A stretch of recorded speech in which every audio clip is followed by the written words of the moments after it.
Hi everyone and welcome to NCHC Between the Boards. I'm Greg Ankers. Coming up in our next 30 minutes together, a Penrose Cup champion is crowned as teams from across the league close out the regular season. And with the close of the regular season, we begin handing out season-ending awards, including the first team all-conference selections and the all-NCHC rookie teams. That's ahead a little later on. Also coming up, we go back to the Battle on Blake for a special behind-the-scenes feature with Colorado College. You want to stay tuned for that. And we preview the NCHC quarterfinals. Those series are set to begin starting tonight. We'll begin, though, with Western Michigan at North Dakota in our chase for the Penrose Cup. North Dakota entering last weekend needing just 1 point to clinch the Cup outright. Western Michigan, meanwhile, trying to close out the season on a positive note and get some momentum heading into the postseason. With so much at stake, North Dakota would come out firing with its strength of its top line. Brock Besser, circling from behind the net, takes the return feed from Troy Stetcher and snipes one top shelf to give UND an early 1-0 lead. Just a couple minutes after that, one of the prettier goals you're going to see all season, Nick Schmaltz with some fantastic stick work, beating the goaltender to the post. And it's a 2-0 UND lead after 30 seconds into the second period. North Dakota back at work, and Schmaltz feeding Besser, and Besser does his best Schmaltz impression for this goal to make it a 3-0 North Dakota lead. And the lead would continue to grow later in the period. Paul Ledoux's first shot getting blocked, but the defenseman stays with it, firing home the wrister there. That makes it a 5-0 game. And then in the closing seconds of the middle frame, Hayden Shaw, the long feed up ahead to Colton Sanderson on the breakaway. He'll go 5-hole, thank you very much. It was 6-1 after 2 in the third. UND back at it again. Rhett Gardner going to feed Chris Wilkie for the one-timer. Wilkie's second goal of the night. Sanderson would add one more as North Dakota steamrolls Western Michigan to the tune of an 8-1 beatdown. And the win for UND clinches the Penrose Cup outright for North Dakota. It's the 17th conference championship for UND in the regular season. That's more than any team in the NCAA. And while this is a nice box to check off, North Dakota has so many more goals still ahead. It's something that was on our list at the start of the year that we wanted to accomplish, and with how difficult this conference is, obviously it's a huge achievement, but at the same time there's a bigger goal in mind, and we're focused on that and hopefully getting to that point throughout the next few weeks here. First meeting of the year, the first thing we talked about was that this was the first step in the process of getting where we wanted to be at the end of the year, and obviously that's a big accomplishment, but there's a long ways to go, and we got a lot of big games ahead of us, so I think we're just ready to get going with that. With the #1 seed in hand, the focus would shift to senior night on Saturday night at Ralph Engelstad Arena, and Western Michigan was looking to spoil that party. Tied at 1 in the first, Michael Rebry with a blast there to make it a 2-1 Western Michigan lead, and their lead would continue to grow. A couple minutes after that, Griffin Molino, fantastic forward for the Broncos, comes into the zone, fires it from the circle. That would make it a 3-1 game, and Chase Cam Johnson from net. In comes the backup Matt Harinkyu. North Dakota turns things up then. Later in the second, skating shorthanded, Bryn Chiswick.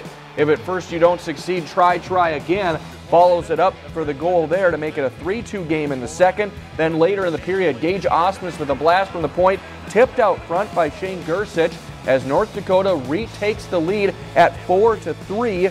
But Western Michigan would come back with a power play of their own. Corey Schoeneman finding Nolan Laporte, soft spot of the D. Laporte fires that one home, so we're tied at 4 after 2. Western Michigan vying for the upset, but in the third, on a power play and from the draw, Drake Kajula going to fire home the game winner here, the 16th game winner of his career, giving North Dakota a 5-4 victory, a sweep, and an all-important win in the pairwise for North Dakota.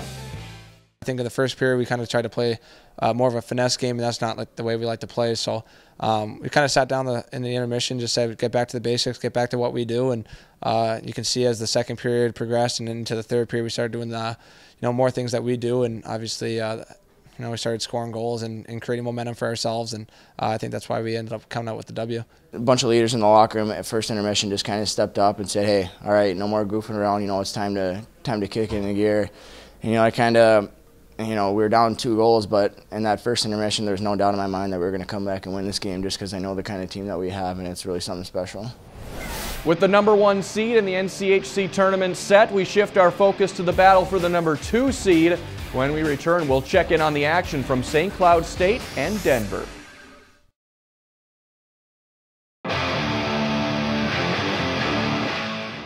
Welcome back. Denver entered the final weekend of the regular season with a chance to achieve the #2 seed heading into the conference tournament, but in order to do so, they'd need some wins and some help entering their series against Omaha. The Pioneers, the hottest team in the country right now, with just 1 loss in their last 16 games.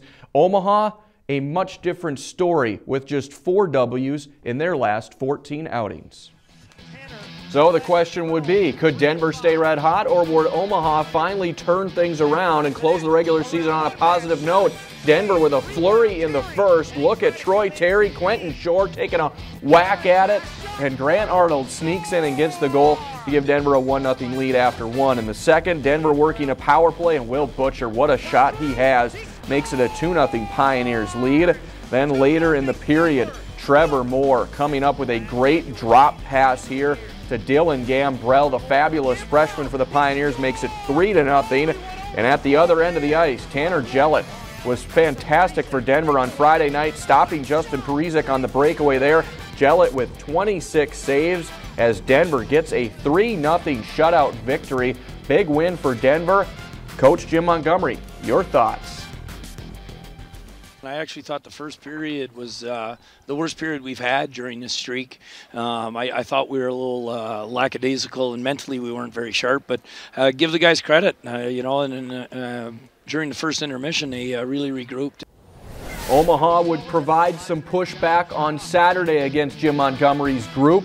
In the first period, Kirk Thompson with the big save on Emil Romeg's one-timer right out in front to keep zeros on the board after 1. In the second, Omaha in the attacking zone from the draw. Shot from the point by Lucas Bukta, tipped by Austin Ortega right to Frederick Olofsson. Omaha takes the 1-0 lead. Later in the period, though, Denver answering back, skating shorthanded as the power play expires from Omaha. Quentin Shore skating in alone, beats Thompson there to tie things up at 1 goal apiece. In the third, Denver's Dylan Gambrell from the draw goes down low and waits for it and gets the reward. Denver goes on to win 2-1, getting the sweep, earning a chance at a #2 seed. Very important W's for Denver. I don't think we were great tonight. I thought we seemed a little tired. We weren't as mentally sharp as we've been, but you can't win every game by 3 or 4 goals, and that's a quality hockey team, and there's a reason that they're in the top 13 in pairwise. But you know what? It was a great gut check for us, and to pull out a win down the stretch like that was big time. The sweep by Denver means St. Cloud State would need to sweep Colorado College on the road if they wanted to obtain the #2 seed heading into the tournament. The Tigers team standing in the Huskies' way, though, looking for their first win in their last 8 games.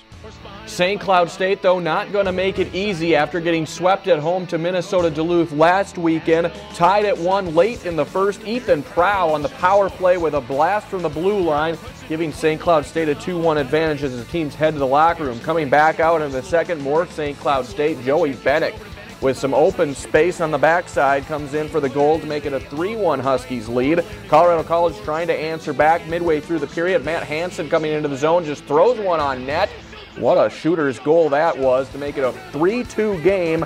But late in the second, closing seconds in fact, St. Cloud State back at the other end. Jimmy Schultz with the goal gives St. Cloud State a 4-2 lead. Judd Peterson would add 1 more in the third as St. Cloud State goes on to win 5-2. And look at those shots. Jacob Nihama, 50 saves in the losing effort for CC. On Saturday night then, a wild second period. An early 5-minute major power play for Colorado College leads to a tremendous amount of scoring, starting by Matt Hansen to Mason Berg for a 1-0 CC lead, and then St. Cloud State would put on some kind of short-handed display, starting off with Robbie Jackson with the goal from Ethan Prow to tie things up at 1. Then 30 seconds after that, Patrick Russell on a breakaway snipes one home to make it a 2-1 St. Cloud lead. Then just a couple minutes after that, still on this same 5-minute major, St. Cloud State still scoring shorthanded on the breakaway. Kali Kosala makes it a 3-1 game. St. Cloud State would score another shorthanded goal later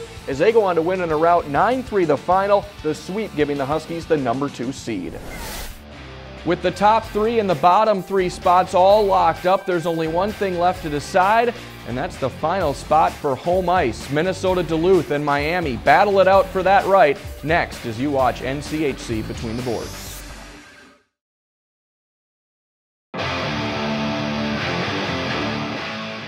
Welcome back. One spot for home ice remains, and it comes down to the battle between Miami and Minnesota Duluth this past weekend. The situation, Minnesota Duluth would need at least a split to secure home ice as they own the tiebreaker, so the Redhawks would need 4 of 6 points from this past weekend in order to shift this series back for a rematch in Oxford. And playing on their home ice, Minnesota Duluth coming out with some jump in this one just 5 minutes into the game off of the draw. And a big blast from Adam Johnson comes right out front to Dominic Toninato, and just like that, the Bulldogs take a 1-0 lead after 1. In the second, the lead grows for UMD, charging into the zone. Kyle Osterberg to Brendan Kotick for the goal to make it a 2-0 UMD lead. Then late in the second period, Minnesota Duluth working on a power play in the closing minute. Puck comes off the wall to Neil Pionk, who goes backhand for the goal to make it 3-0 Duluth. And then in the third, Carson Kuhlman with a great individual play here, coming fast into the zone. Fires that one home for a 4-0 lead. And how about Casimir Kaskasuo? He gets an assist on the Kuhlman goal, makes 20 saves for the shutout as UMD goes on to take this one 5-0. So that clinches home ice for Minnesota Duluth. How would the teams come out on Saturday night then? In the first, Minnesota Duluth gets on the scoreboard first once again. Willie Corin right out in front makes it a 1-0 Dogs lead after 1. In the second, though, Miami coming back. Jack Roslovic, the great feed to keeper Sherwood there along the goal line to tie things up at 1 after 2. In the third, Duluth gets going again. 2.5 minutes into the period, Tony Cameronese with a shot comes right out to Charlie Samper for the goal to make it a 2-1 game. Then in the closing seconds of the third period, Alex Iafallo going to put a capper on this one with the empty netter as UMD takes it 3-1, getting a sweep on home ice. It's these same 2 teams that will meet then again starting tonight back in Duluth. You know, we knew what we needed to do, and you know what? Again, it's going into the weekend. You want to win the first game, and you know, when you do that, it gives yourself a chance to have a better weekend. You know, a great weekend. And yeah, it's the last regular season game, but we want to continue. Like I said last night, we want to kind of continue to keep playing well. We know we had to be strong defensively. You know, anything we could do to help Kaz out and let him see pucks and block shots and stuff. But, you know, to get these 2 wins and play the way we did and only let up 1 goal on the weekend, it gives us a lot of confidence, gives Kaz a lot of confidence. So, you know, that'll help going into next weekend. Following a 3-goal and 3-assist performance, Offensive Player of the Week honors this week go to freshman Brock Besser from North Dakota. He also had registered a +4 rating in the sweep against Western Michigan. Defenseman of the Week goes to St. Cloud State senior Ethan Prow, who had a goal and 2 assists and a +6 rating in that series sweep at Colorado College. Rookie honors this week go to defenseman Neil Pionk of Minnesota Duluth. He also had a goal and 2 assists, including leading a penalty kill that went 4 for 4 in a sweep against Miami. And Pionk's teammate, sophomore goaltender Casimir Kaskasuo, brings home the Goaltender of the Week honors. 40 saves on 41 shots against the Redhawks. He finished first in NCHC goals against average in conference games with a 1.69 goals against average. The pairwise rankings shaken up a little bit. North Dakota has leapfrogged Quinnipiac. They are number 1 entering this weekend. At a pivotal spot as they're ahead of St. Cloud State, who's at number 3. Denver's in a tie for 6th. And teams on the bubble right now for the NCAA tournament, Minnesota Duluth at number 13 and Omaha at number 15 entering the NCHC quarterfinals. The polls this week, North Dakota number 2 but picking up 11 first place votes. St. Cloud State and Denver checking in at 5 and 6. Omaha drops to number 17. Minnesota Duluth checks in at number 20 this week in the USCHO.com poll. The USA Today poll, North Dakota number 2, St. Cloud State and Denver 5 and 6. Minnesota Duluth checks in there at number 15. And with the end of the regular season, it's time to crown some season-ending awards, starting with the NCHC First Team All-Conference team. The forwards include Danton Heinen from Denver, Brock Besser and Drake Kajula from North Dakota. The defensemen are Ethan Prow from St. Cloud State and Will Butcher from Denver, and the goaltender is Charlie Lindgren from St. Cloud State. The NCHC All-Rookie team also has been announced this week by the league. Forwards include Brock Besser from North Dakota, Dylan Gambrell from Denver, and Jack Roslovic from Miami. A pair of St. Cloud State defensemen are on this team, Jimmy Schultz and Will Borgen, and Evan Wenninger is the goaltender from Omaha. Coming up next on the program, we go back to the battle on Blake and head behind the scenes of the preparation put forth by Colorado College.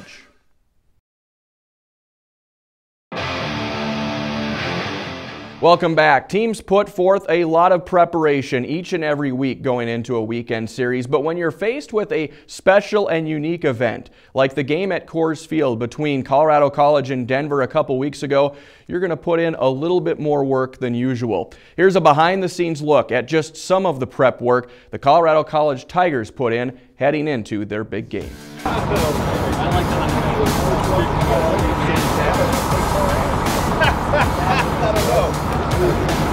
Sounds good.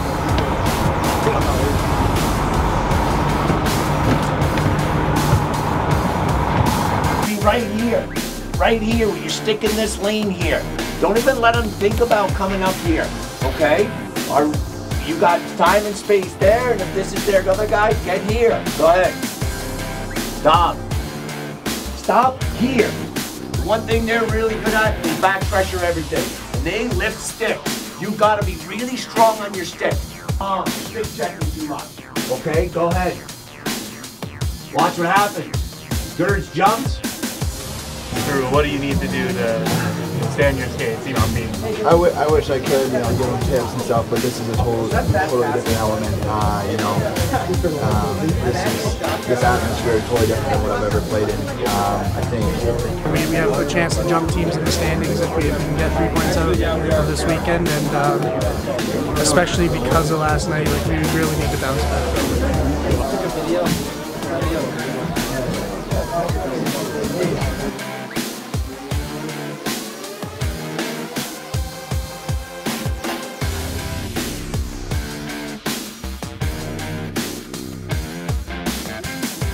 If you have a suite, you get to put a message on that. I'll find somebody else. I don't know. I bring Mason and he's on. That's it. Where does he face? I want the Coors Field battle on battle on Blake. That's serious. That's next week. See what the heck? You think she's coming again? Wow. Coors, there it is. Boys are getting after it right there. Wow, you see it?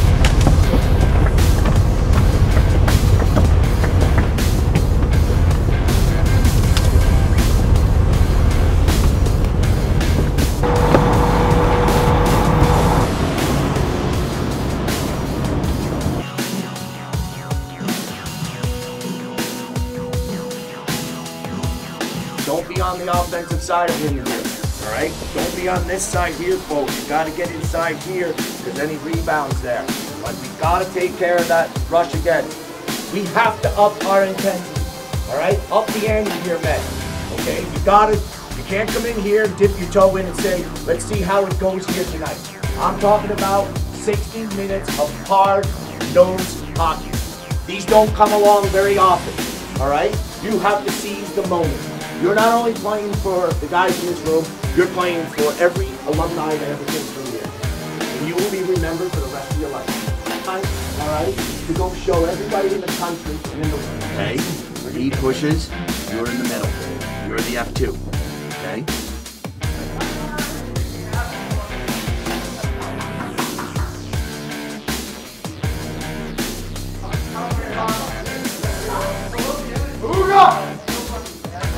Goes D to D, I'm coming back through the middle here, okay? I'm coming back through the middle, don't go this way, here, all right? Coming right back through the middle there, on the breakouts, okay? This is where we can get these guys so we don't have to spend all this time in our end. If they dump it in, first off, we got them locked out, okay? So, they dump it in. All 20 boys, all 20 here.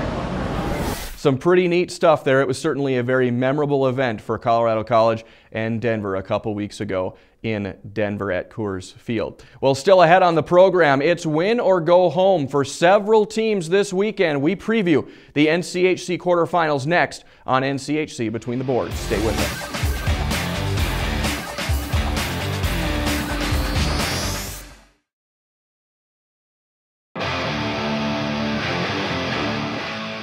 Welcome back. It's hard to believe, but the postseason has arrived for the NCHC as teams drop the puck on their best-of-3 series in the quarterfinals starting tonight across the league. Here are the matchups that we will review next week on the show. Starting number 8, Colorado College at number 1, North Dakota. It's number 7, Western Michigan at number 2, St. Cloud State. And in a rematch from last week, number 6, Omaha goes back to number 3, Denver. And in another rematch from a week ago, number 5, Miami is back at number 4, Minnesota Duluth. All teams looking to advance to the Frozen Face-Off in Minneapolis next week. Important to note, the home teams in these series are a combined 14-0-2 against the squads battling on the road. That sets up for some intriguing storylines heading into these crucial best-of-3 series. Again, we'll take a look at all those series next week here on the show and have a preview of the Frozen Face-Off. Until we meet again, thanks for watching NCHC Between the Boards and enjoy the games, everybody.